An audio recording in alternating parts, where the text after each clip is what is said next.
नमस्कार दोस्तों, जैसा कि हमने कहा था कि हम लोगों की आगे ऐसे ही मदद करते रहेंगे, इसी सोच को लेकर हम पहुँचे कंबल की दुकान पर ताकि कुछ गर्म कंबल लेकर हम उन लोगों को दे सकें जो कि रोड पर ऐसे ही बैठे रहते हैं, उनको ठंड लगती है तो वो ले नहीं सकते, इसलिए हमने कुछ कंबल लिए और वो कंबल लेकर हम पहुँचे उन लोगों को देने जिनको इनकी ज़रूरत थी।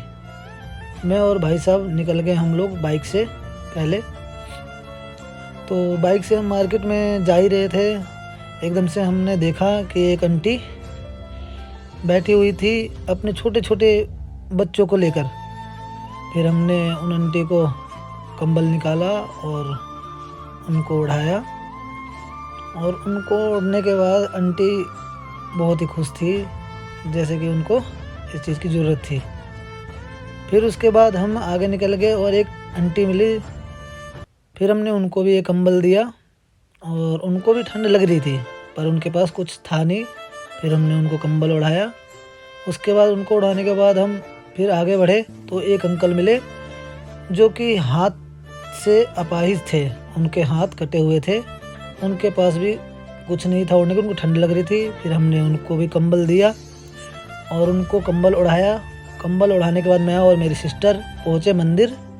वहाँ एक आंटी सीढ़ी पर बहुत ही वैसे अवस्था में बैठी हुई थी जैसे कि वो बहुत अनजान थी। उनसे हमने बहुत पूछा कि आप यहाँ क्या कर रहे हो, कहाँ से आए हो, उन्होंने कुछ नहीं बताया। फिर उन्हें ठंड लग रही थी तो दोनों ने उन्हें कंबल निकाल कर और उनके शरीर पर वो कंबल ओढ़ाया और ओढ़ाने के बाद वहाँ से हम निकल गए। वहाँ से हम निकले तो रोड पे पहुँचे तो एक अंकल रोड के किनारे कंबल ओढ़ के तो बैठे थे पर उनको बहुत ज़्यादा ठंड लग रही थी।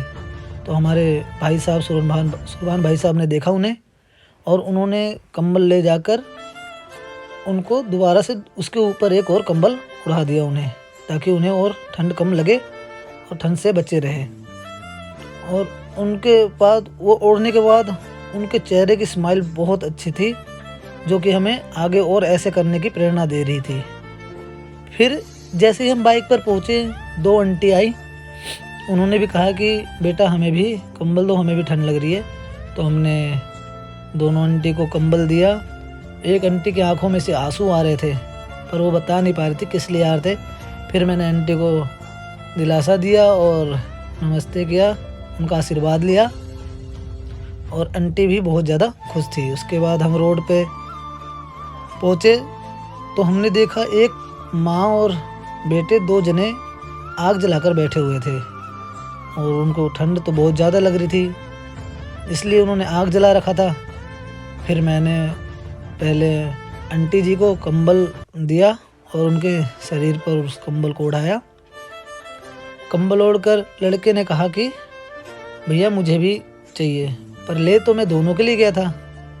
उनके मांगने से पहले ही मैंने उनको भी उड़ाया। फिर मैंने बोला उनसे कि भैया थोड़ा काम वाम करा करो, तो उन्होंने कहा कि मेरे पैर में चोट लगी है। फिर मैंने चल दिया आगे। फिर मैं और मेरी बहन आगे जा ही रहे थे कि एक आंटी अपने छोटे छोटे बच्चों के साथ सड़क पर बैठी हुई थी, जो बच्चे इधर उधर उनके घूम रहे थे। उन्हें भी ठंड लग रही थी पर उनके पास भी ओढ़ने के लिए या ढकने के लिए कुछ था नहीं। फिर हमने उनके लिए भी कंबल निकाला और उनके शरीर पर उस कंबल को उड़ा दिया।